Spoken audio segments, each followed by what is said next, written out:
और इसका कुछ संघीय जो क्षेत्र है।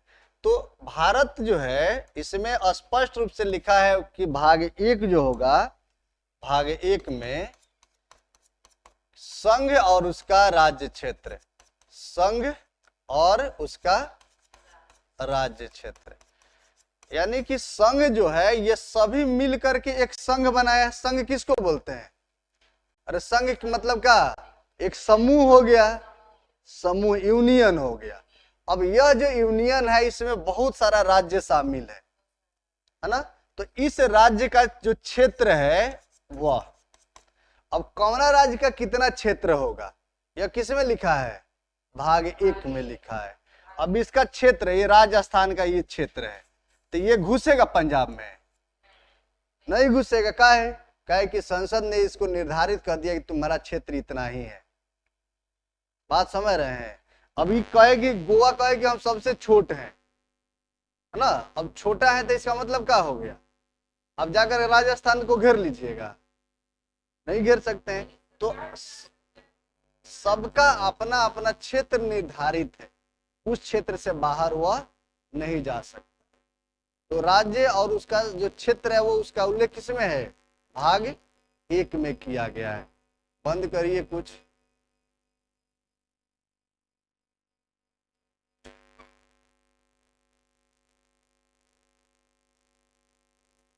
संघ और उसका राज्य क्षेत्र। तो संघ का मतलब समझ लिए? अरे संघ मतलब यूनियन। किसका यूनियन?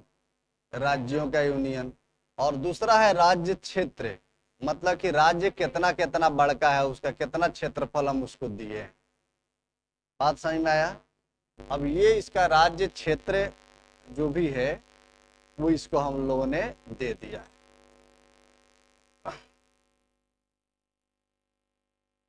अब कुल जो हमारा राज्य है वो कितना है? यही है ना।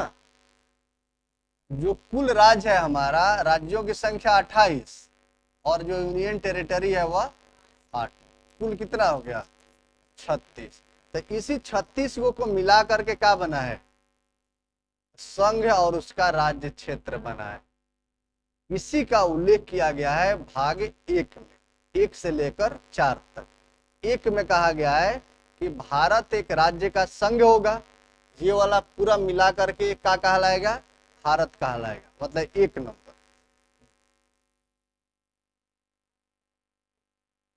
हाँ अच्छा।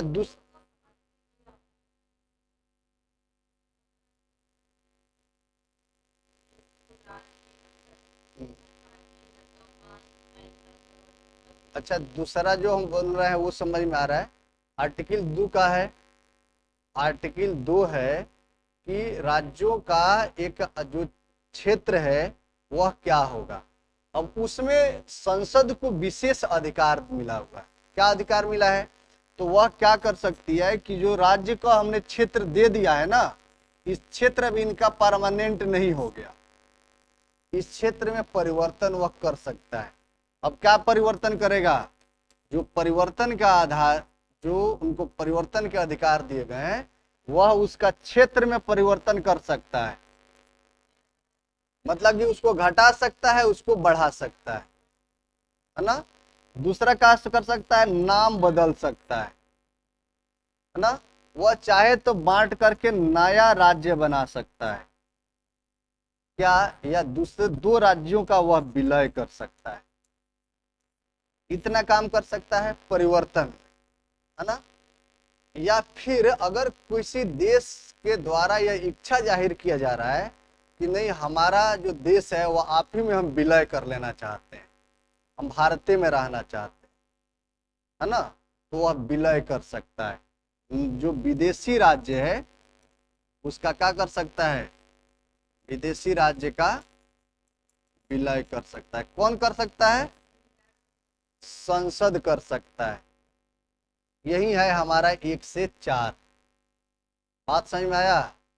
5 से 11 है हमारा नागरिकता। आपका प्रश्न था कि जो भारत है इसके यहाँ पर, ये देख रहे हैं ना, ये 2 यहाँ पर, एक यहाँ पर दमन है और यहाँ पर दीव है। ये गुजरात के जस्ट नीचे वाला हिस्सा है यहाँ पर। अब ये तो समुद्र में है, लेकिन समुद्र में है तो द्वीप है, वहां पर एक प्रशासनिक ढांचा है। वह जो ढांचा है वो भारत से रेगुलेट होता है। जो भारत से, ये केंद्र है, ये दिल्ली है, देख रहे हैं ना। तो यूनियन टेरिटरी हम उसको बोलते हैं जो राष्ट्रीय महत्व का हो, और दिल्ली मतलब कि जो केंद्रीय राजधानी है उससे वह दूर हो, तो हम उसको क्या बोलेंगे, यूनियन टेरिटरी। बात समझ में आ रहा है। अगर वह राष्ट्रीय महत्व का जगह है तो हम उसको राष्ट्रीय जो यूनियन टेरिटरी है, जो संघ क्षेत्र है, वह घोषित कर देते है ना। तो अब वो राष्ट्रीय महत्व का है। दिल्ली जो है वो राष्ट्रीय महत्व का है। राष्ट्रीय महत्व का इसलिए है कि दिल्ली जो है वह केंद्रीय राजधानी है। अगर मान लीजिए कि अब अमेरिका के राष्ट्रपति जो बाइडेन आए और उस दिन अरविंद केजरीवाल कहे कि ना, हमारे यहाँ का जो पुलिस है इस दिन आराम करेगी, छुट्टी दे दी उसको, तो लॉ एंड ऑर्डर गड़बड़ा जाएगा कि नहीं गड़बड़ा जाएगा। दोनों विरोधी पार्टी है ना, बीजेपी उसको बुलाए और आम आदमी पार्टी उसका विरोध कर दे, और राज्यों के पास लॉ एंड ऑर्डर होता है, तो अगर वह राज्यों को लॉ एंड ऑर्डर का अधिकार दे दे तो फिर क्या होगा, गड़बड़ हो जाएगा कि नहीं, हत्या हो जाएगा बाइडेन का। तो वहां पर हमने क्या किया, यूनियन टेरिटरी उसको घोषित कर दिया। यह जो है यह क्या रहेगा, केंद्र शासित प्रदेश रहेगा। यहाँ पर आप सामान्य जो काम है वो करिए, नाला सफाई कराइए, शिक्षा बांटिए, जो करना है करिए, लेकिन लॉ एंड ऑर्डर कौन देखेगा, केंद्र सरकार देखेगी। बात समझ आ रहा है।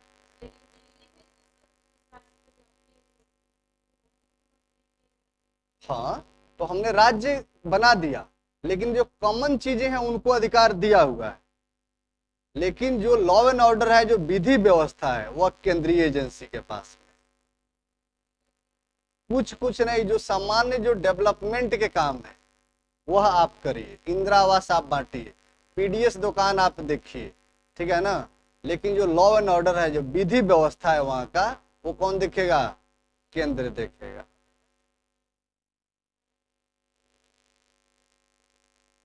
हाँ, पुदुचेरी और दिल्ली में दो जगह मुख्यमंत्री है, बाकी जगह मुख्यमंत्री नहीं है। तो ये अंडमान निकोबार द्वीप समूह है। यहाँ पर देखिए, यह केंद्र शासित प्रदेश है, दिल्ली से दूर है कि नहीं है, तो दूर है, तो यह क्या है, केंद्र शासित प्रदेश है। यहाँ पर लक्षद्वीप है, देख रहे हैं ना, तो लक्षद्वीप है तो दिल्ली से दूर है कि नहीं है, एक अलग द्वीपीय यह जगह है, तो द्वीपीय राज्य है, तो यह केंद्र शासित प्रदेश है। इंडिया का मैप है ये, जितना हमने ये लिया है ना, ये इंडिया का मैप।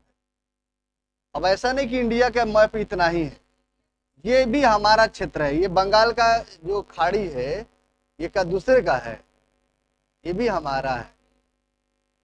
अगर आपके दरवाजे पर, अगर मान लीजिए कि यहाँ पर आपका घर है, दरवाजा है, और सामने जो है ना एक घर मजरूआ पोखरा है, तो ऊपर दूसर किसी का कब्जा रहता है, किसका रहेगा, आप ही का रहेगा।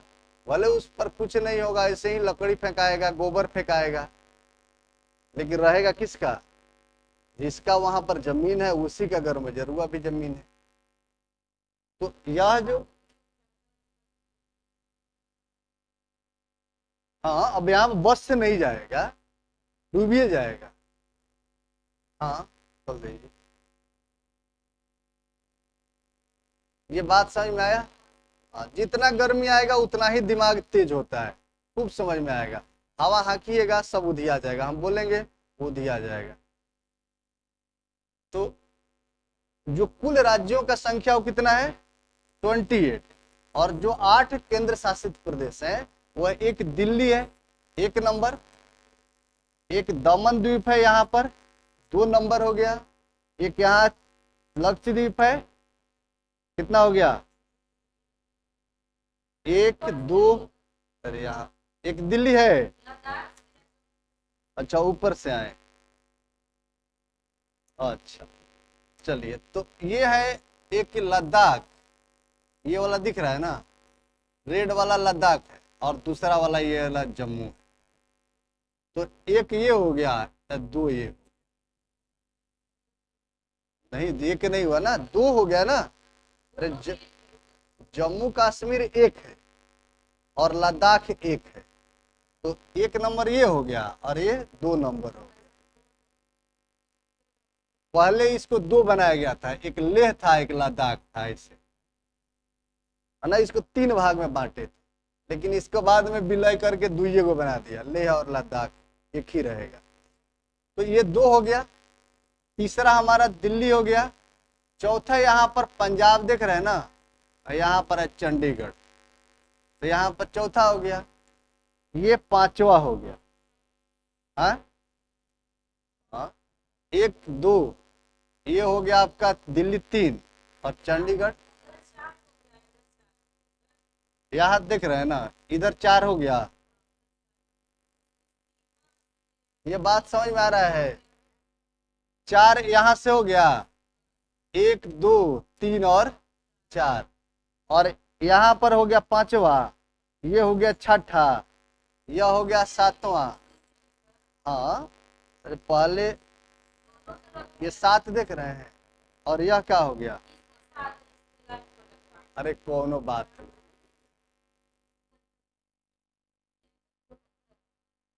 कहाँ पुदुचेरी दोनों तरफ, ये तो लक्षद्वीप है।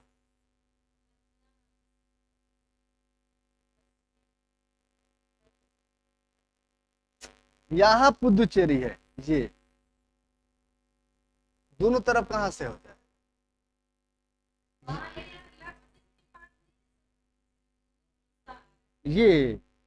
ये वाला, अरे इसका जो ना पांच क्षेत्र है, माहे, कराईकल, पुदुचेरी, है ना, ये कई छोटा छोटा जगह था जिस पर पुर्तगालियों का कब्जा था।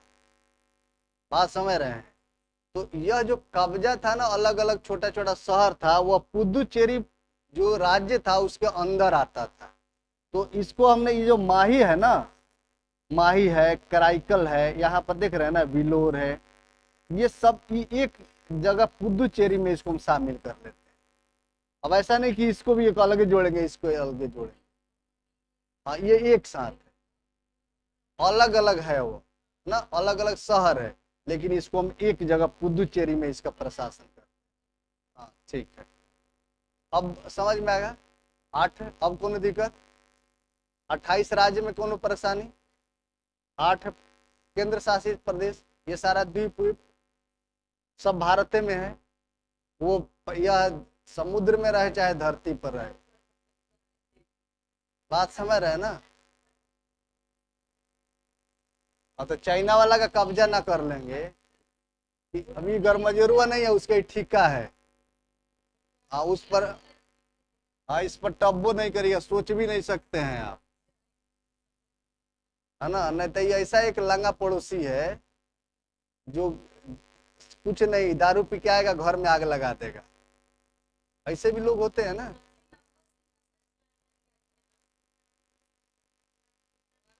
उत्तर इधर नहीं है, उत्तर कोरिया वर्ल्ड मैप पर दिखाएंगे आपको, चाइना के पास में है, ये जो चीन है ना, इधर है उत्तर कोरिया। तो 1 से लेकर 4 तक में कोनो दिक्कत, 1 से 4 का कहता है कि एक तो ये भारत है, मतलब संघ है, और जो राज्य है उसका कुछ क्षेत्र है, बस इतना ही का उल्लेख। बाकी जो 2 3 है उसमें यही चीज कहा गया है कि 3 का कह रहा है कि नाम और परिवर्तन कर सकता है, कुछ का परिवर्तन करेगा, क्षेत्र में, नाम में नया वो बना सकता है या विलय कर सकता है। विलय मतलब है कि 2 गो राज्य मिलाकर एगो बना दे, जैसे यहाँ पर लेह लद्दाख अलग अलग बनाया था ना, तो दोनों मिलाकर एक कर दिया कि नहीं, यहाँ पर दमन और द्वीप अलग अलग था ना, तो एक दमन कर दिया गया ना। तो इसी तरह से वह चाहे तो विलय करते या चाहे तो बांट करके 2 गो करते। बिहार और झारखंड बांट दिया कि नहीं, यूपी और उत्तराखंड बांट दिया कि नहीं, मध्य प्रदेश में छत्तीसगढ़ हटा दिया कि नहीं, तो इस तरह से कई जो राज्य है उसको वह बंटवारा कर सकता है या नए राज्यों का वह गठन कर सकता है। बात सही में है। अब गठन करने के लिए जरूरी है कि जिस राज्य का वह बंटवारा कर रहा है ना, उससे एक बार पूछ ले, है ना, उसका सहमति जरूरी है। तो सहमति के लिए वो पत्र लिखेगा कि आप सहमति दीजिए कि आपका राज्य का बंटवारा करना है, बांट दे कि छोड़ दे। आप कह दीजिए कि ना छोड़ दीजिए, नहीं बांटेगा, तब भी बांटेगा। अगर कह दीजिए कि बांट दीजिए, तब भी बांटेगा। मतलब उनकी इच्छा पर डिपेंड है। आपका जो सलाह है वह बाध्यकारी नहीं है, वह चाहे तो बांट सकता है, चाहे तो नहीं बांट सकता है। और 5 से लेकर 11 तक कहा गया है कि यहाँ पर जो लोग रहने वाला है, तो कौन कौन लोग हैं जिसको भारत का नागरिक हम बोलेंगे। बात समझ रहे हैं? किसको बोलेंगे भारत का नागरिक? अरे चला लो ना पंखा, ये कोई चला दीजिए ताकि नहीं बैठेगा, चला दीजिए उसको, उसी को चला लीजिए, उसको चला लीजिए। ये वाला नहीं चलता है, ये चलता है लेकिन हवा नहीं देता है, उसको वो वाला, उससे सबको फायदा हो, एसी को भी हवा लगेगा।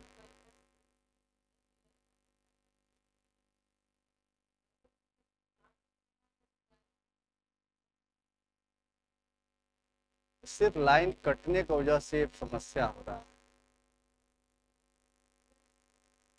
दिन भर लाइट नहीं रह रहा है, जिसके चलते बैटरी भी चार्ज नहीं हो रहा है। बैटरी रात भर में लाइन नहीं था है? आज नहीं, इधर लाइट कटा हुआ। तो ये बात समझ में आ गया। अरे 5 से 11 का है कि इसमें कौन कौन लोग रहेगा। एक तो हो गया भारत, दूसरा हो गया इसका राज्य, और तीसरा हो गया इसका नागरिक। कौन कौन लोग है जो यहाँ रहने वाला है। नागरिकों का उल्लेख कहाँ से कहाँ तक है? 5 से 8 तक में आप कैसे कैसे ले सकते हैं, और 9 से 11 तक कैसे इसको छोड़ सकते हैं। दोनों में अंतर समझ में आ रहा है ना? आगे लिखिए भाग 3। आज जितना है ये बाहर आज के बाद नहीं बोलिएगा, ठीक है? ये बाहर ही नहीं है, ये सब अपना है।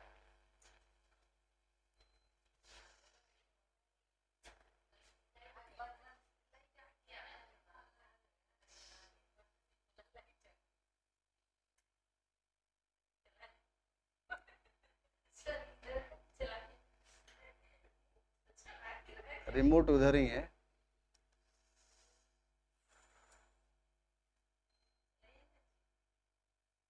आगे चल रहा है।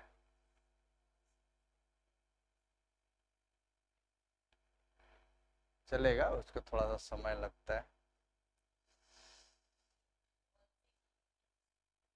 भौतिक सुविधाएं।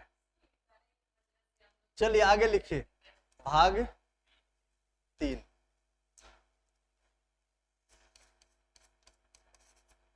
भाग 3 लिखिए मौलिक अधिकार। मतलब जो भारत का नागरिक होगा ना, उसको कौन कौन सा अधिकार देंगे। आसान भाषा में समझ लीजिए। भाग 1 जो है वह क्या है, मतलब कि भारत का है और उसमें कौन कौन राज्य है, उसका कितना क्षेत्रफल है। बात समझ में आया? भाग 2 में है कि यहाँ पर कौन कौन लोग रहेगा, मतलब लोगों के बारे में। और 3 में है कि जो लोग यहाँ रहेगा उसको कौन कौन अधिकार रहेगा। भूलिएगा। पहला में मतलब जो भारत है और उसका राज्य है, दूसरा में जो लोग हैं यहाँ, और तीसरा उसका जो अधिकार है। लिख लीजिए भाग 3 मौलिक अधिकार। भाग 3 मौलिक अधिकार।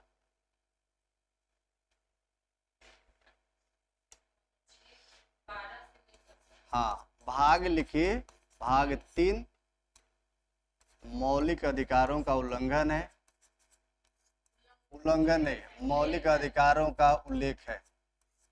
मौलिक अधिकार, हाँ, मौलिक अधिकार का उल्लेख है। फिर इसका जो उल्लेख है वह 12 से लेकर 35 तक है। अच्छा, एक बात इसमें बहुत माइन्यूटली समझ लीजिए। मौलिक अधिकार बोलते किसको है? मौलिक अधिकार का मतलब है कि एक ऐसा अधिकार जिसके बिना आपका जो जीवन है वो कठिन है ना। आपका जो जीवन है वह अच्छा से नहीं जी करके जानवर के समान हो जाए। जी रहे हैं लेकिन उसके जीने का कोई महत्व नहीं है, सिर्फ जी रहे हैं। तो वैसे अधिकार जो आपको गरिमापूर्ण जीने का अधिकार देता है, उन अधिकारों को हम क्या बोलते हैं? मौलिक अधिकार बोलते हैं। जैसे मान लीजिए जो समानता का अधिकार है, जो स्वतंत्रता का अधिकार है ना, अलग अलग जो स्वतंत्रताएं दी गई हैं, शोषण के विरुद्ध अधिकार है। मान लीजिए कि आपका कोई शोषण करता रहे या सरकार इसमें कुछ नहीं करे, तो फिर आपका जीवन किसी लायक है? नहीं है। तो इसके विरुद्ध आपको अधिकार दिए गए हैं। तो इस तरह के जो अधिकार हैं जो आपको एक गरिमापूर्ण जीवन देते हैं, उन अधिकारों को हम क्या बोलते हैं? मौलिक अधिकार बोलते हैं। मौलिक अधिकार जब संविधान निर्माता इसको लिख रहे थे ना, तो इसको 12 से लेकर के और 51 तक लिखा था। जितना मौलिक अधिकार लिखा गया था ना, वो कहां से कहां तक?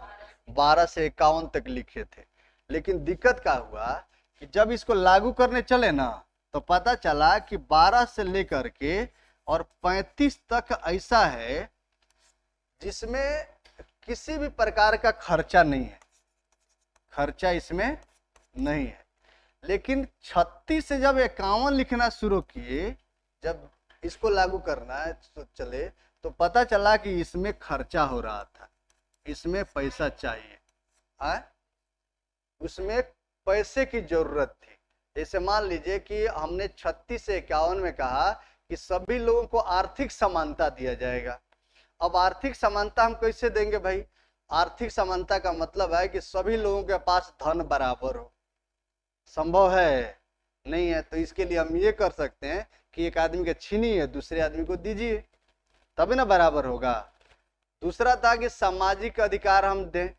अब सामाजिक रूप से अगर कोई पिछड़ा हुआ है तो हम उसको बराबरी रूप में लाने के लिए हम उसको कुछ आर्थिक सहायता दे दें। क्या? जैसे मान लीजिए कोई SC ST का लड़का है, वो पढ़ नहीं पा रहा है, तो हमने उसको क्या किया कि वेलफेयर फंड दे दिया कि कुछ स्टाइपेंड ले लो, कुछ छात्रवृत्ति ले लो, लेकिन पढ़ाई करो। तो छात्रवृत्ति देने के लिए पैसा चाहिए कि नहीं चाहिए? बोलिए। चाहिए। आर्थिक समानता लाने के लिए पैसा चाहिए कि नहीं चाहिए?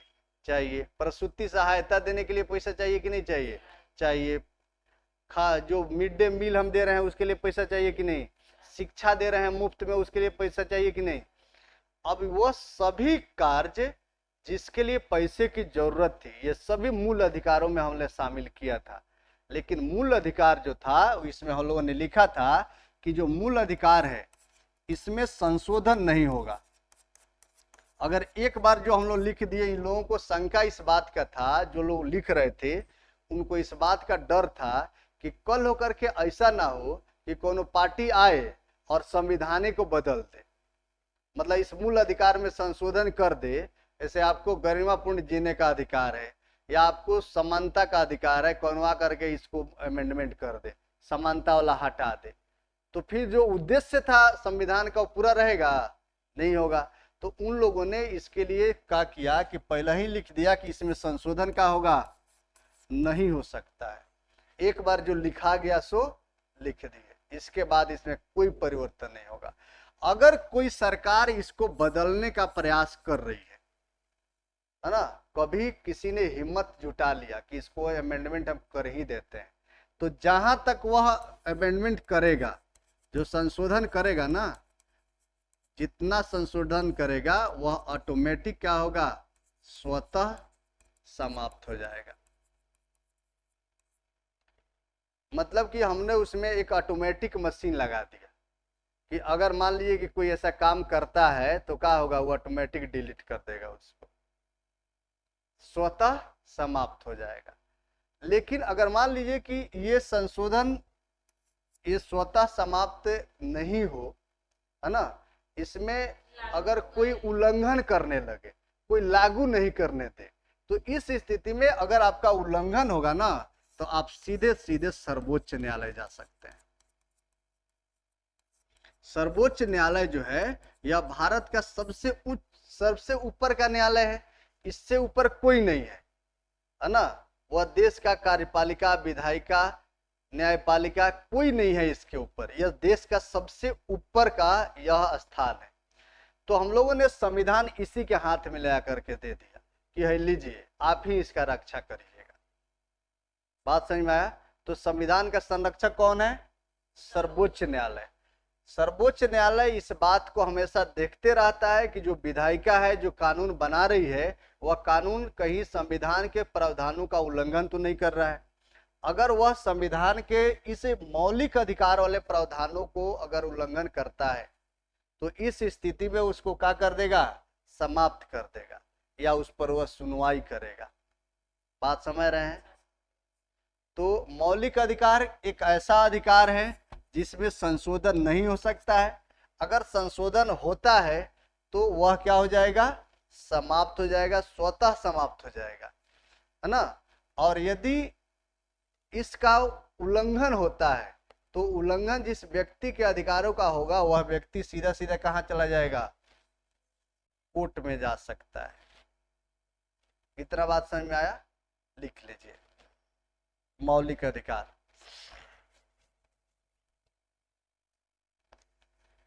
ये वाला लाइट जला दीजिए, अंधेरा हो रहा है। मौलिक अधिकार हो गया। लिखिए मौलिक अधिकार सभी नागरिकों को गरिमापूर्ण जीने का अधिकार प्रदान करता है। मौलिक अधिकार अपने सभी नागरिकों को गरिमापूर्ण जीने का अधिकार प्रदान करता है।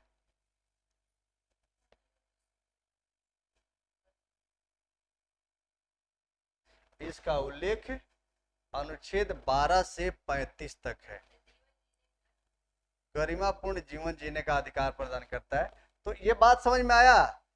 जो उल्लेख इसका किया गया था वो कहां से कहां तक किया था? 12 से 51 तक। लेकिन जब खर्चा हम देखे ना तो बैक हो गए, है ना। अब बैक हो करके क्या किया कि 36-35 तक हम देखे कि यहाँ तक खर्चा नहीं हो रहा है। जैसे मान लीजिए हम किसी को समानता का अधिकार दे रहे हैं तो इसमें पैसा खर्चा लगेगा। हम इसमें अस्पृश्यता का अंत कर दिए, छुआछूत नहीं मानना है देश में, यह मौलिक अधिकार होगा, तो इसमें पैसा खर्चा लगेगा। हमने उपाधियों का अंत कर दिया कि कोई भी व्यक्ति के पास उपाधि नहीं रहेगा, तो इसमें पैसा खर्चा हुआ नहीं हुआ। तो वह सभी अधिकार जिसमें खर्चा नहीं होने वाला था उसको हमने कहाँ रखा? 12 से 35 में। इसको क्या कहा किया? मूल अधिकार है। यह क्या है? 12 से 35 तक क्या होगा? मूल अधिकार या मौलिक अधिकार इसको बोलेंगे। एक ही चीज है, इसको इंग्लिश में फंडामेंटल राइट बोलते हैं। और जो 36 से 51 बच गया ना, 36 से 51, अब इसको भी कहीं जगह देना था, तो इसके लिए हमने क्या किया कि भाग 4 जोड़ दिया। इसको कहाँ रख दिया? भाग 3 में। और ये 36 से 51 जिसमें खर्चा लगने वाला था उसको कहाँ रख दिया? भाग 4 में। और उसमें लिख दिया कि इसमें किया गया जो प्रावधान है वह एक डायरेक्शन है। किसके लिए डायरेक्शन है? राज्य के लिए, विधायिका के लिए, कि जब वह कानून बनाएगा तो इस चीज का वो ध्यान रखेगा। ध्यान क्या रखेगा? जैसे हमने लिखा कि आर्थिक समानता दी जाएगी, लोगों को रोजगार दिया जाएगा, समान काम के लिए समान वेतन दिए जाएंगे, ग्राम पंचायतों की स्थापना की जाएगी, जो महिलाएं हैं उनको प्रसूति सहायता दिया जाएगा, है ना। तो यह जो चीजें हमने लिखा था, इस चीज के लिए हम फोर्स नहीं कर रहे हैं।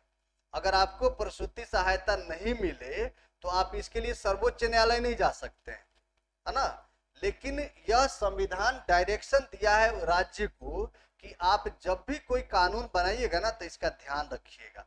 अगर महिलाओं के लिए कभी कानून बना रहे हैं तो इस बात का ध्यान रखिएगा कि हम क्या प्रोविजन किए हैं। बात समझ आ रहा है? अगर आप कभी पंचायती राज से संबंधित कानून बना रहे हैं तो हमारा बात ध्यान में रखिएगा। कभी आप महिला और पुरुषों को अलग अलग नियुक्ति कर रहे हैं तो आप ध्यान में रखिए कि हम क्या बोल रहे हैं। इसमें क्या बोल रहे हैं कि दोनों व्यक्तियों को समान काम के लिए समान वेतन दिया जाएगा। इसमें कहा गया ना, तो सरकार जब भी महिला और पुरुष का अलग अलग नियुक्ति करेगा तो ऐसा नहीं कि महिला को 20,000 और पुरुष को 60,000 देगा। राज्य क्या करेगा, दोनों को बराबर देगा। बात समझ में आया? लेकिन ऐसा हो रहा है? नहीं हो रहा है। तो नहीं हो रहा है तो हम क्या कर सकते हैं, सर्वोच्च न्यायालय जा सकते हैं कि नहीं? नहीं जा सकते हैं। सर्वोच्च न्यायालय क्यों नहीं जा सकते? काहे कि मूल अधिकार में नहीं है। बात समझ में आया? इसको मूल अधिकार से हटा दिए हैं। ये बात का संदेह था संविधान निर्माताओं का कि अगर सरकार कहीं लागू नहीं किया, अगर लोगों को रोजगार नहीं दिया, समान काम के लिए समान वेतन नहीं दिया, तो आकर के हमारा पीठ छीन लेगा सब कि हमारा मौलिक अधिकार है, इसको लागू करवाइए।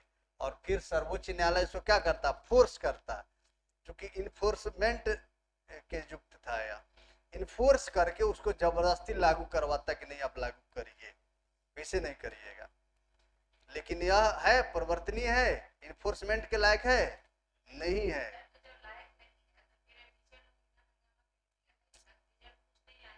नहीं, चूंकि मौलिक अधिकार नहीं है, समान कार्य के लिए समान वेतन मौलिक अधिकार नहीं है। वो क्या है, राज्य का नीति निर्देशक तत्व है। इसको हम बोलते हैं डीपीएसपी।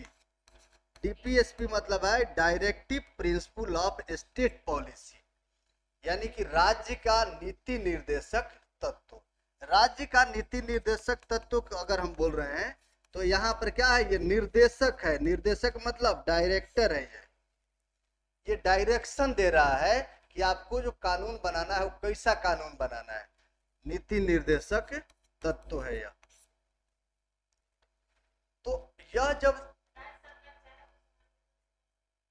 यह चाहे तो बनाए या नहीं बनाए, ध्यान में रखना है। जैसे मान लीजिए कि आप कोई व्यक्ति को बोल रहे हैं किसी काम के लिए पैरवी किए हैं, अब उससे पूछिएगा। ये वाला बात समझ में आ रहा है? ये वाला बात समझ में आ रहा है? अब ये इसलिए है कि सर्वोच्च न्यायालय में अगर केस गया है तो सर्वोच्च न्यायालय उसके आधारों का समीक्षा करेगा। क्या वह मानवता के आधार पर दे सकता है, लेकिन समान कार्य के लिए समान वेतन के लिए अगर हम दावा करते हैं तो यह हमारा जो आर्टिकल है वह 39 में है, और हमारा मौलिक अधिकार कहाँ तक है, 35 तक है, और 39 में हमने ऐसा लिखा है। तो 39 में लिखा है तो क्या है, राज्य का नीति निर्देशक तत्व है। राज्य इस बात का ध्यान रखेगा, लेकिन उतनी क्षमता के अनुसार रखेगा। उसके पास अगर क्षमता है देने का बराबर तो देगा, अगर क्षमता नहीं है तो वह नहीं देगा। उसको हम सर्वोच्च न्यायालय में चुनौती नहीं दे सकते हैं। बात समझ में आया? तो राज्य के नीति निर्देशक तत्व कहां से कहां तक है, 36 से 51 तक। इसको बोलते हैं हम डीपीएसपी। और 12 से 35 तक को क्या बोलते हैं, मूल अधिकार। दोनों में अंतर समझ में आया? मूल अधिकार का अगर उल्लंघन होगा तो आप सीधे सीधे कहां जा सकते हैं, सर्वोच्च न्यायालय। लेकिन अगर नीति निर्देशक तत्व का उल्लंघन होता है तो कहां जाइएगा, कहीं नहीं। आप चुपचाप उसको झेल लीजिए। लिख लिए, लिख लीजिए जल्दी।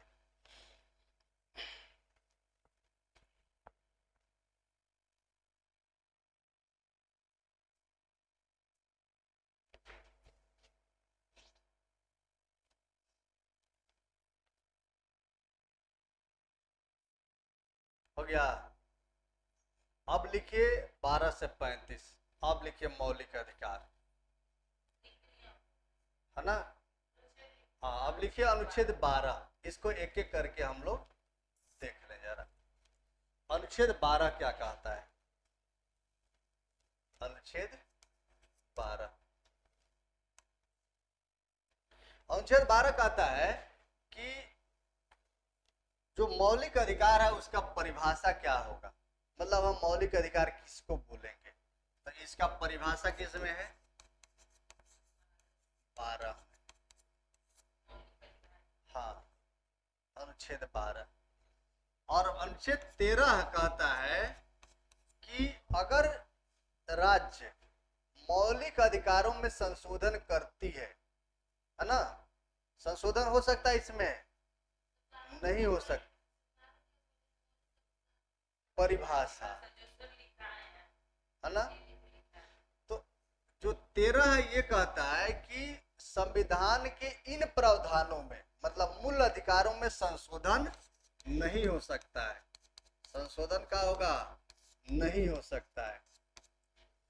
लेकिन अगर कोई सरकार संशोधन करती है ना, जबरदस्ती वाला बात हो गया, तो यदि संशोधन करती है तो वह जहां तक मौलिक अधिकारों को आच्छादित करेगा।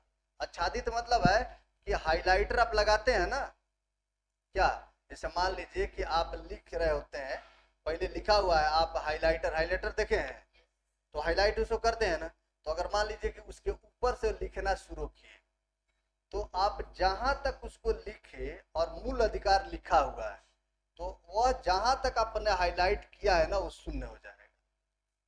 ये बात समझ में आ रहा है कि नहीं? मतलब है कि हमने लिखा कि कोई एक लाइन यहाँ पर हमने लिखा है कि मौलिक अधिकार सबके लिए समानता का अधिकार दिया जाएगा, है ना, सबके लिए कानून एक बराबर होंगे। तो यहाँ पर जब अमेंडमेंट हुआ, जब संशोधन हुआ, तो इसमें लिखा गया कि सबके लिए एक बराबर कानून नहीं होंगे। तो यहाँ पर जो आच्छादित हुआ वह जितना शब्द उस शब्द से मैच कर रहा है वो तो ठीक है, लेकिन जो मैच नहीं किया वो क्या हो जाएगा? जीरो हो जाएगा। मतलब इसमें क्या मैच नहीं किया है? नहीं। मतलब कि आप समझिए कि ये पहले लिखा है कि सभी के लिए एक समान कानून होगा, एक समान कानून होगा। ऐसे हमने लिख दिया है संविधान में, मौलिक अधिकारों में, कि सबके लिए बराबर कानून होगा।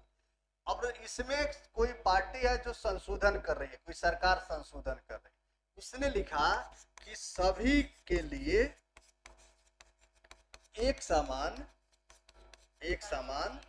कानून नहीं होगा, ऐसे लिखा।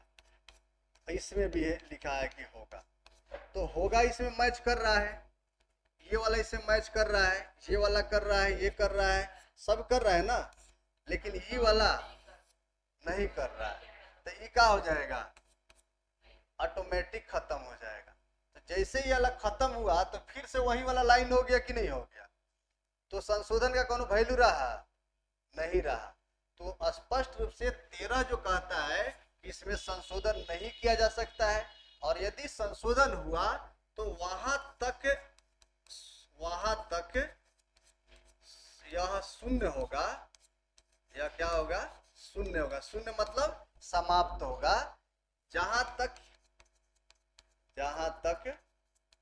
मूल अधिकार आच्छादित होते हो। मूल अधिकार क्या हो रहा हो? आच्छादित समझ रहे हैं? ओवरलैप हो रहा हो, है ना? बात समझ में आया कि नहीं? यही वाला चीज लिखा है हमने।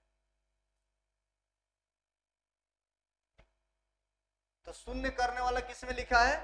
13 में, और 12 में परिभाषा लिख दिया, बस हो गया मूल अधिकार।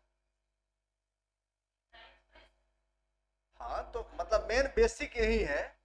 अब आगे आपको अधिकार दिया गया है, कौन कौन अधिकार दिया गया है। अगर आप यूपीएससी दीजिएगा ना, यूपीएससी सिविल सर्विसेज दीजिएगा, तो यही दोनों का महत्व है। फिर अगला आपसे नहीं पूछा जाता है, पीटी में पूछ लिया जाता है, लेकिन मेंस के टॉपिक यहां से होते हैं।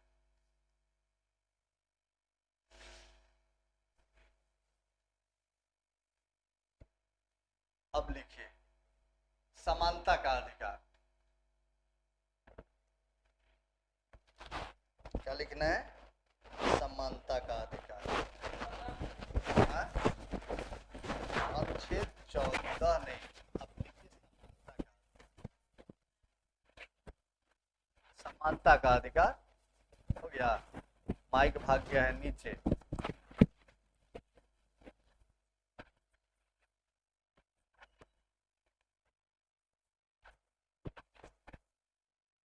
हो गया? क्या लिखिए? समानता का अधिकार।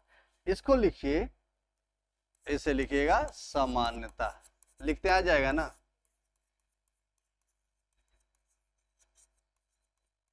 समानता का अधिकार, इसका जो उल्लेख है ये है 14 से लेकर के 18 तक।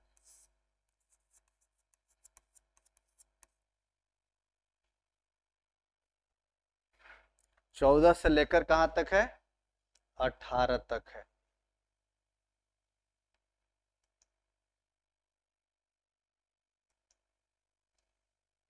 अनुच्छेद 14 से 18 हो गया। अब लिखिए अनुच्छेद 14। अनुच्छेद 14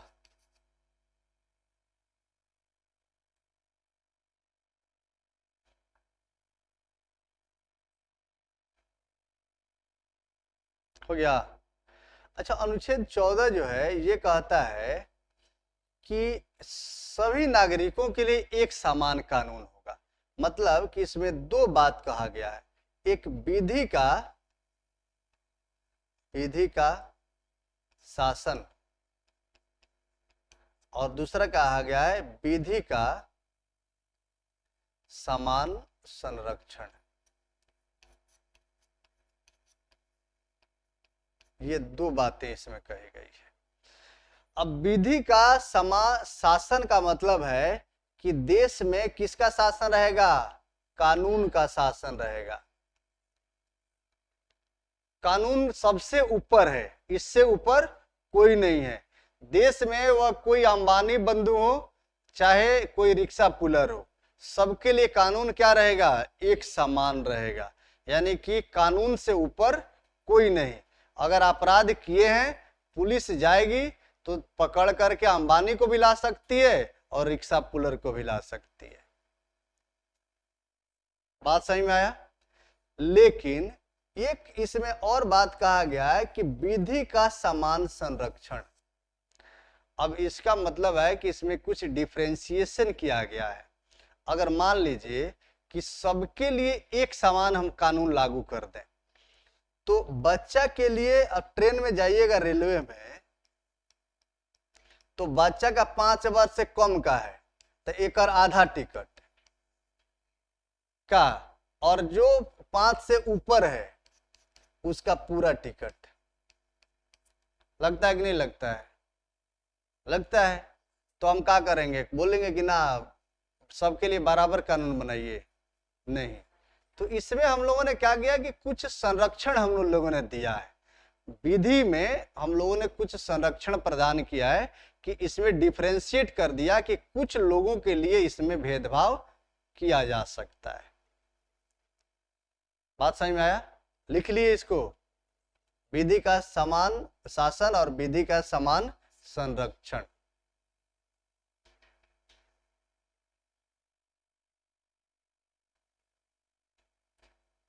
हो गया। आगे लिखिए अनुच्छेद 15।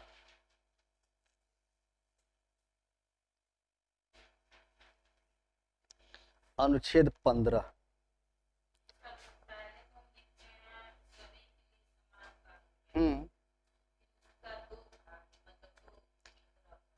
हाँ, मतलब ये अनुच्छेद 14 में दो तरह का बात है, एक विधि का शासन और दूसरे का विधि का समान संरक्षण। मतलब ये है कि इसमें कुछ लोगों के साथ भेदभाव हम कर सकते हैं, है ना। जैसे मान लीजिए कि अब अगर एक ही अपराध किया है, कानून सबके लिए बराबर है, तो राष्ट्रपति के लिए भी बराबर है और आम आदमी के लिए भी बराबर है ना। तो हम उनको क्या संरक्षण देंगे? किसको? राष्ट्रपति को। उनके पद पर रहते हुए हम उनको घसीट कर नहीं लाएंगे। फिल्म में देखे थे, पुलिस जाती थी ऐसे बांध कर गया, घसीटते हुए जीप से लाते थे किसी आदमी को, देखे है ना ऐसा। तो इसे होता था, लेकिन आज वो घसीट सकता है? नहीं घसीट, ऐसा रूल ही नहीं है, बैठा करके लाओ। तो कुछ लोगों के लिए हमने इसमें विशेष उसमें छूट दिए हैं, जैसे बच्चे हैं, महिलाएं हैं, कुछ विशेष लोग हैं, है ना। जैसे महिलाओं की गिरफ्तारी से संबंधित अगर हमने संरक्षण दिया है कि अगर सूर्य अस्त हो गया उसके बाद महिलाओं की गिरफ्तारी नहीं हो सकती है, रात में महिला को गिरफ्तार करके आप नहीं ला सकते हैं। तो ये संरक्षण, रात को नहीं ले जा सकती है। वो महिला भी रहेगी ना, उसके बावजूद आपकी गिरफ्तारी के लिए अनिवार्य है कि वहां महिला का होना जरूरी है, लेकिन रात में गिरफ्तारी सूर्योदय के पहले और सूर्यास्त के बाद आप गिरफ्तारी नहीं हो सकती है। तो संरक्षण है कि नहीं है? किसको? तो जबरदस्ती हो गया ना, अवैध हो गया, वो इलीगल हो गया। हाँ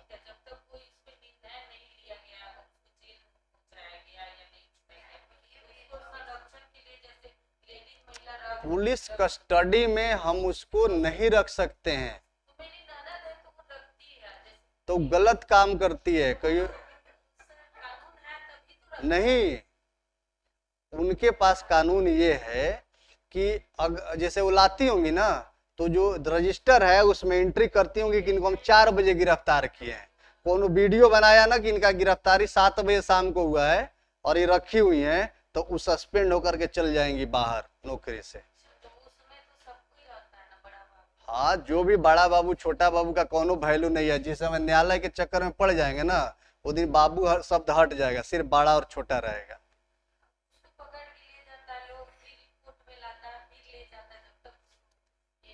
बहुत सारा प्रोसीजर सही है ना, वो अलग एक प्रोसीजर है, उस प्रोसीजर के अंतर्गत वो काम करता है। आपका नहीं, बहुत सारी सी चीजें जो नियम नहीं होता है फिर भी होता है। जैसे आप फिल्म में देखे है ना कि 3rd डिग्री दिया जाता है, टॉर्चर किया जाता है अपराधियों के साथ, ऐसा नहीं किया जा सकता। उसका एक अपना मौलिक अधिकार है, मानवता, उसमें मानवता का अधिकार है, ह्यूमन राइट्स है। तो वो राइट नहीं है। आप पीट रहे हैं ना, अगर आप अपराधी को मारते हैं तो वो राइट नहीं है। अगर अपराधी आपके पास में पीट करके आप उसे उगलवा लिए और जाकर एक कोर्ट में कह दिया ना कि हमको मार करके लिखवा लिया है, तो कोर्ट तुरंत आपको सस्पेंड कर सकता है।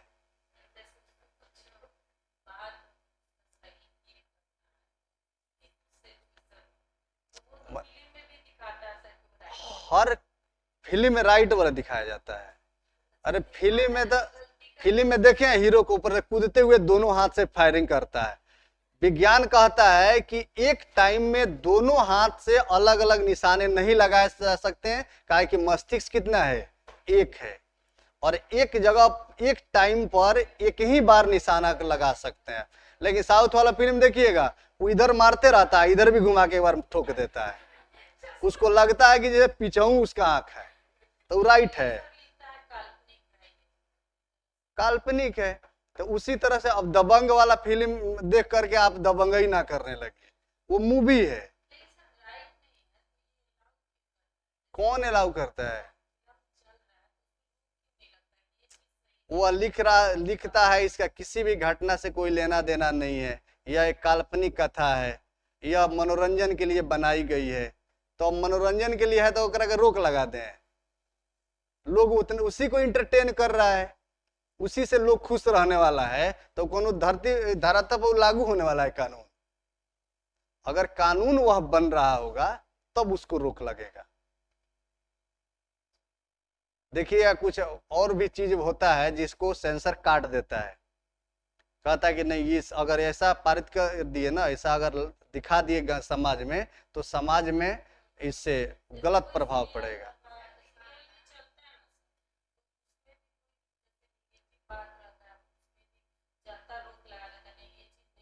ये बात समझती है ना? हाँ, तो ठीक है, ये वाला समझ में आ रहा है। अनुच्छेद 14 में 2 बातें कहा गया है, विधि का शासन और विधि का, हाँ ठीक है, आगे लिखिए अनुच्छेद 15। थोड़ा कम समझिए, है ना? हाँ,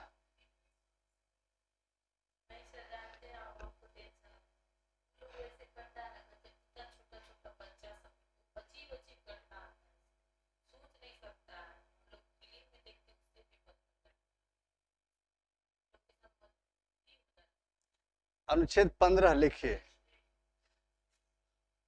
अच्छा, इसमें कहा गया है, हाँ ये बात समझिए, इसमें कहा गया है कि इसमें अब हम लोग बात कर रहे हैं किसका, समानता का। तो पहले जो अनुच्छेद है इसमें किसके समानता का हमने बात किया, कानून के समानता का बात किया, है ना। जो 15 है इसमें सामाजिक समानता का बात होता है, किसमें, सामाजिक समानता।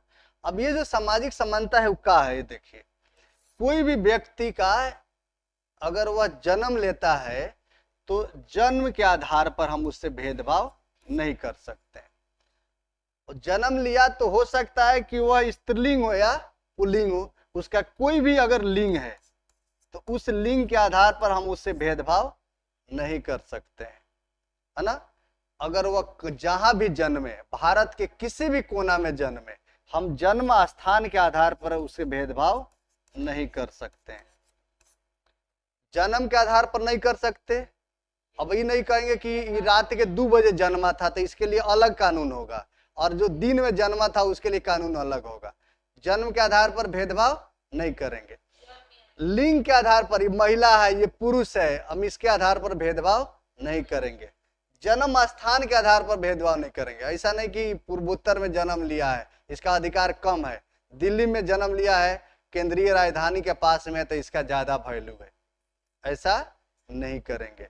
जन्म स्थान के आधार पर हम नहीं, वंश के आधार पर नहीं करेंगे भेदभाव। ऐसा नहीं करेंगे कि ये वाला परमार वंश का है और ये वाला जो है ये दूसरे किसी वंश, गुप्ता वंश का है, तो हम अलग अलग उससे भेदभाव करेंगे, ऐसा नहीं कर सकते। वंश के आधार पर भेदभाव नहीं कर सकते। फिर जाति के आधार पर हम भेदभाव नहीं कर सकते, वो कौनो जात हो, इसके आधार पर हम भेदभाव नहीं कर सकते। कितना हो गया, ये 5 आधारों पर भेदभाव की मनाही है।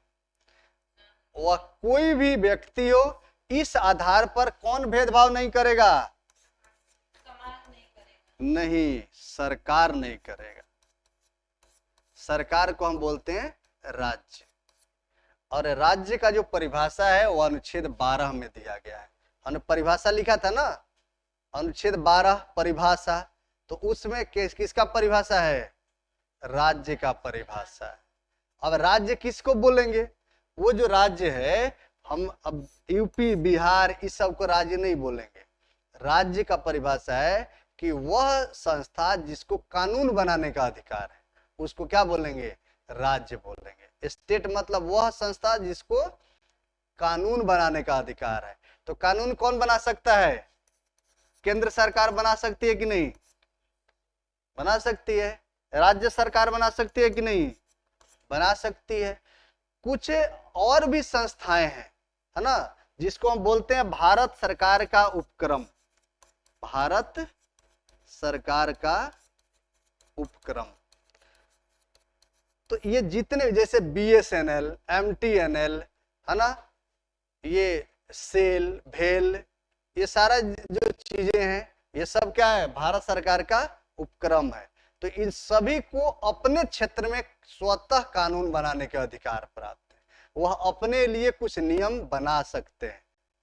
बात समझ में आया। तो यह सब क्या कहलाएगा, वो राज्य कहलाएगा।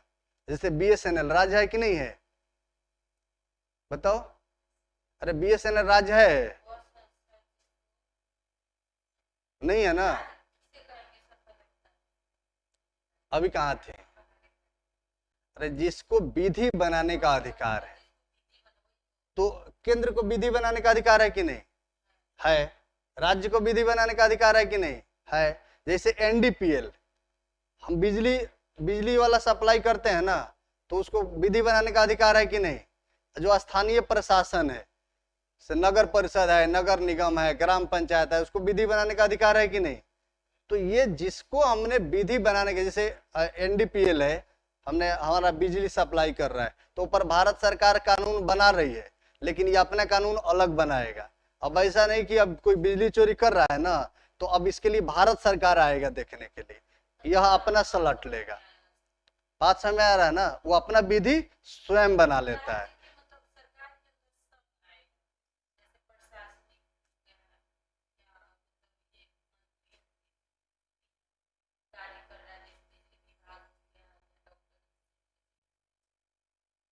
ये वाला चीज नहीं, जो समझिए ये चीज नहीं। अब हमने आपको बताया है कि राज्य वह उसको बोलेंगे जिसको अपना विधि बनाने का अधिकार है ना। आपको अपना अधिकार है विधि बनाने का? नहीं है, तो आप राज्य नहीं है। लेकिन बिजली विभाग को, एनडीपीएल को विधि बनाने का अधिकार है कि नहीं? वह है। आप टोका फंसा करके अगर बिजली जला रहे हैं ना, तो उसका नियम लागू होगा। वो तुरंत अगर पकड़ के ले जाएगा, आपको जेल में भर्ती कर देगा। तो वह एक क्या हो गया? वह राज्य है, वो स्टेट है। बात समझ में आया? यूपी बिहार भी स्टेट है। क्या है कि यहाँ विधानसभा है तो विधि बनाता है ना, विधि बनाता है। केंद्र सरकार विधि बनाता है कि नहीं बनाता है? बनाता है। तो केंद्र भी राज्य है, ये भी राज्य है। और जो भी नीचे वाला जो संस्थान है, जो भारत सरकार का उपक्रम है, वो भी एक राज्य है। बहुत सारा है, अभी हमने बताया ना, जैसे नगर निगम है, नगर पंचायत है, ये ग्राम पंचायत है, एनसीईआरटी है, बीएसएनएल है ना। ये सारा को अपना विधि बनाने का अधिकार दिए गए हैं। एक संस्था है यह, है ना। और इस सभी संस्थाओं को हम क्या बोलते हैं? राज्य बोलेंगे। तो राज्य जब भी कोई कानून बनाएगा, कोई विधि बनाएगा, तो वह इस बात का ध्यान रखेगा कि इस आधार पर वह भेदभाव नहीं करे। अब ऐसा नहीं कि बिजली विभाग कानून बना दे कि महिलाओं को मुफ्त बिजली देंगे और पुरुषों के लिए पैसा लेकर देंगे। बात समझ रहे हैं ना? तो वह ऐसा कानून नहीं बना सकता है। अब जन्म के आधार पर नहीं बना सकता है कि 2 बजे जन्मा है तो इसे 3 रुपये यूनिट लेंगे, और जो 1:30 बजे जन्मा था उसको 2 रुपये लेंगे। अलग अलग कानून नहीं बना सकता है। वह जन्म स्थान के आधार पर नहीं बना सकता है कि दिल्ली में जन्मा है तो इसके लिए अलग फीस लगेगा, और अरुणाचल प्रदेश में जन्मा है तो इसके लिए अलग लगेगा। सबके लिए क्या करेगा? एक समान। तो कितना स्तर है? 5। जन्म, लिंग, जन्म स्थान, कोई दिक्कत? पांचों, बस इस 5 को याद रखना है। इसका उल्लेख किस अनुच्छेद में है? अनुच्छेद 15 में है। चलिए आगे लिखिए। अनुच्छेद 16।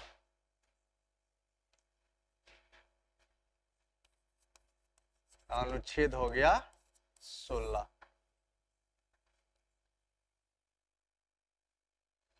अच्छा, इसमें ना आर्थिक आधार पर समानता दिया गया है। अब आर्थिक आधार पर समानता कहने का मतलब है कि हमने कहा है कि लोक नियोजन में अनुच्छेद कितना है? 16। ये कहता है कि लोक नियोजन, अरे दोनों मतलब समझ रहे हैं ना? नियोजित शिक्षक, इसका मतलब क्या समझ रहे हैं? मतलब कि नियोजन मतलब है कि आपको अपॉइंट किया गया है, बहाली की गई है। बात समझ आ रहा है ना? बहाल शिक्षक को क्या बोलेंगे? नियोजित शिक्षक। बहाल शिक्षक हैं आप, आपका बहाली किया गया है ना। तो ये एक नियोजन किया गया। और लोक मतलब जनता, और जनता मतलब सरकार। लोकतंत्र में सरकार कौन है? अरे लोकतंत्र का सरकार कौन है? जनता को ही सरकार बोलते हैं ना। जनता, लोकतंत्र का डिफिनेशन क्या है? जनता के लिए, जनता के द्वारा, है ना। अब जनता के लिए और जनता के द्वारा मतलब है कि जो हम जनता के द्वारा चुना गया। अब जनता के द्वारा किसका चुना हुआ? जनप्रतिनिधि का, एमपी का, एमएलए का। ये प्रतिनिधि है ना, किसके द्वारा? ये द्वारा चुना गया जनता के। अब काहे के लिए चुना गया? जनता के लिए चुना गया कि जब ये जाएगा ना तो कानून बनाएगा। किसके लिए? हाँ, तो लिए किसके? जनता के। जनता के लिए कानून बनाएगा ताकि जनता में किसी प्रकार का दिक्कत नहीं हो, सभी लोग शांति से रहें, कोई अपराध का शिकार ना हो जाए। बात समझ रहे हैं ना? तो लोकतंत्र, ये जनता सर्वोपरि है। जनता ही अपने में से किसी को भेज दिया कि आप हमारा शासन करिए। क्या अगर आप अच्छा शासक नहीं बनिएगा तो आपको हटा करके फिर से दूसरा आदमी को भेजेंगे। तो ये जो चीजें हैं, जो हमारा जो लोकतंत्र है, इस लोकतंत्र में हम क्या करते हैं कि जनता के लिए काम करते हैं। लोक नियोजन हमने कहा, इसका मतलब ये है कि लोक मतलब सरकार और नियोजन मतलब नियुक्ति। अगर कभी भी सरकार में नियुक्ति निकलता है, सरकारी भर्ती, तो इस भर्ती में सबको क्या दिया जाएगा? समानता का अधिकार दिया जाएगा। इसमें ना कोई छोटा रहेगा और ना ही कोई बड़ा रहेगा। बात समझ में आया कि नहीं? बोलिए। 16 क्या कहता है? लोक नियोजन में समता, मतलब सरकारी भर्ती में समानता। सबके लिए एक सवाल पूछा जाएगा, सबके लिए एक समान रिजल्ट होगा, है ना। कोई ऐसा नहीं कि फलाना है इनके साथ भेदभाव कर देंगे, इनको नियुक्त नहीं करेंगे। सबके लिए बराबर वैकेंसी निकलेगी, सब कोई फार्म भरेगा।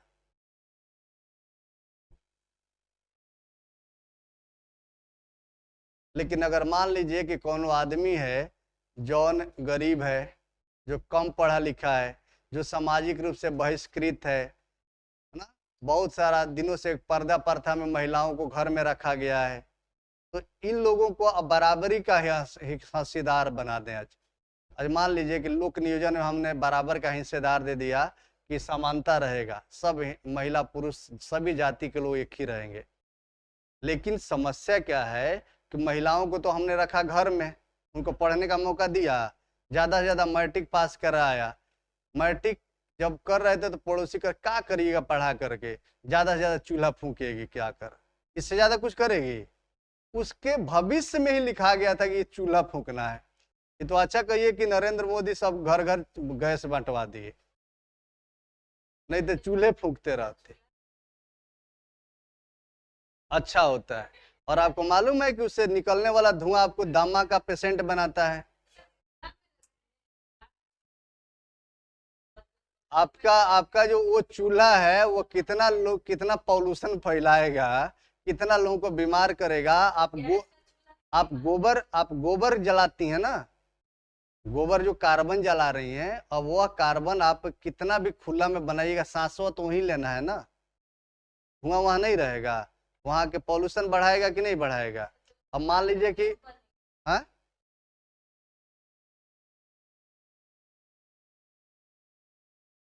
पौधा के लिए उर्वरक देने की जरूरत नहीं है, पौधा उर्वरक अपना खुद बना लेता है।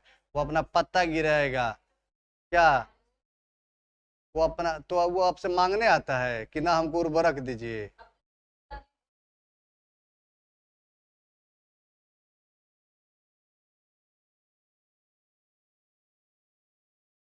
वो तो जहां पर फेंकेगा ना वहां नया पौधा उग जाएगा, जिसको जरूरी है। अब ये बात समझ में आ रहा है? लोक नियोजन समझ में आया? लोक नियोजन का क्या मतलब है कि सरकारी बहाली जब भी होगी तो उसमें बराबरी का हक दिया जाएगा, है ना। तो अब बराबरी का हक हम तभी देंगे जब बराबर उसको पढ़ाएंगे लिखाएंगे, तभी देंगे ना। तो हमने क्या किया कि देखिएगा, कुछ समाज ऐसा है जो हमारा मुख्य धारा से बाहर है। मुख्य धारा कहने का मतलब है कि हमने उसको स्कूल में पढ़ने नहीं दिया, क्या कर दिया, उसको छुआछूत के मान करके इसको स्कूल से बाहर रखा। स्कूल से क्या कर दिया? बाहर कर दिया। महिलाएं हैं उनको हमने पर्दा डाल दिया, तो घर से उनको बाहर नहीं निकलने दिया, घर से बाहर नहीं आने दिया। किसको? महिलाओं को, ये कुछ जाति विशेष के लोगों को। क्या? तो जब हमने संविधान लिखा ना, तो इसमें इनके लिए विशेष प्रावधान कर दिया। प्रावधान ये कर दिया कि जब भी हम लोक नियोजन करेंगे, है ना, तो इसमें क्या करेंगे कि महिलाओं के लिए अलग उनको विशेष प्रावधान करेंगे, है ना। उनको 50% का रिजर्वेशन देंगे। 50% रिजर्वेशन इसलिए क्या है कि जितना भी सीट है सब पुरुष भर दिया है, और अब इन लोगों को ज्यादा से ज्यादा भर्ती करना है, तो आधा इसमें से लेंगे, आधा इसमें से लेंगे, तो विशेष हो गया कि नहीं हो गया? तो इसके लिए विशेष प्रावधान किए। आर्टिकल जो 16 है इसमें तीसरा नंबर जोड़ा गया और 3 जोड़ करके हमने क्या किया, महिलाओं को विशेष प्रावधान किया। जो 16(4) है ना ये भी इसमें जोड़ा, और कुछ आर्थिक रूप से पिछड़े हुए लोग हैं, है ना, जैसे गरीब जो लोग हैं।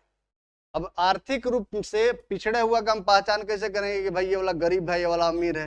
तो हम लोगों ने एक लाइन बना दिया, कहा कि ये जो लाइन है ना ये बिलो पॉवर्टी लाइन है, बीपीएल है।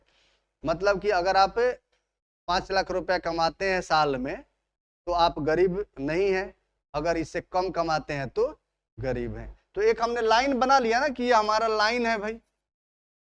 अब इससे जिसके पास अधिक आय है, कोई 15 लाख कमाता है, कोई 50 लाख कमाता है, तो ये रेखा के अंदर है कि बाहर है? ये तो बाहर है। तो जब बाहर है तो हम इसको बोलते हैं कि यह जो लेयर है उससे बाहर है। ये जो लेयर है ना इसको हम बोलते हैं क्रीमी लेयर। क्या बोलते हैं? Creamy layer. Creamy layer. Creamy layer से अगर आप बाहर हैं तो आपको आरक्षण मिलेगा? नहीं मिलेगा। और यदि आप इससे कम कमाते हैं तो आप क्रीमी लेयर के अंदर हैं।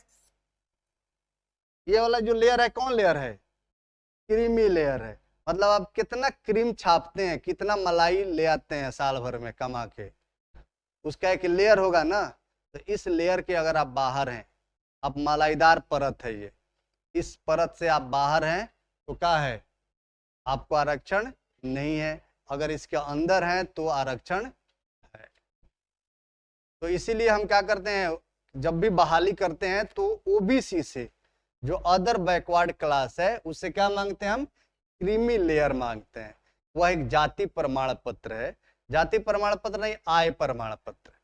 उस आय प्रमाण पत्र के आधार पर हम निर्धारित करते हैं कि इनको दिया जा सकता है या नहीं दिया जा सकता है। इसी में हमने 5वां जोड़ दिया 16(5). उसमें जो EWS का प्रावधान किया वो भी आर्थिक आधार पर किया है। तो जो आर्टिकल 16 है इसमें भर्तियां जो करनी है, इन भर्तियों में हम आर्थिक आधार पर जो विशेष प्रावधान किए हैं। और सामाजिक प्रावधान हमने अनुच्छेद 15 में एक चीज और जोड़ लीजिएगा, इसमें अनुच्छेद 15 3 जोड़े गए हैं।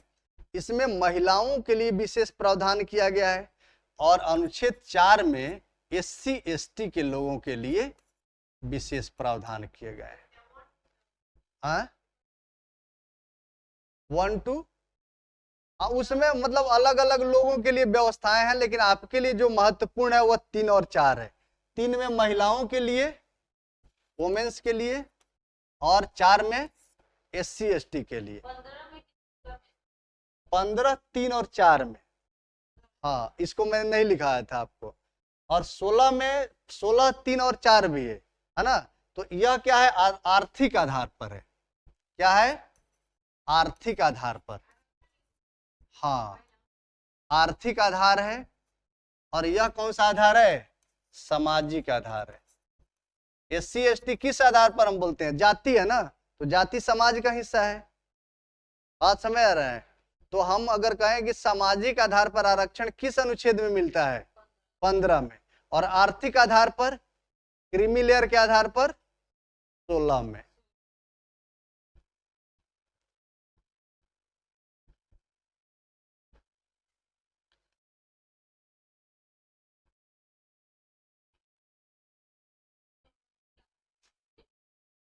हाँ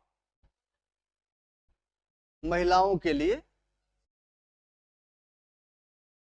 हाँ हाँ आर्थिक आधार पर, हाँ 16 4 में। और 5 जो है EWS के लिए। तो आज के क्लास यहीं पर हम लोग स्थगित करते हैं, ठीक है। कल यहीं से हम लोग कंटिन्यू करेंगे। आप इसके जो अलग अलग जो अनुच्छेद हैं वह 12 से लेकर के 35 तक कल पढ़ करके आइएगा, ठीक है। आगे कल इस पर हम बात करेंगे।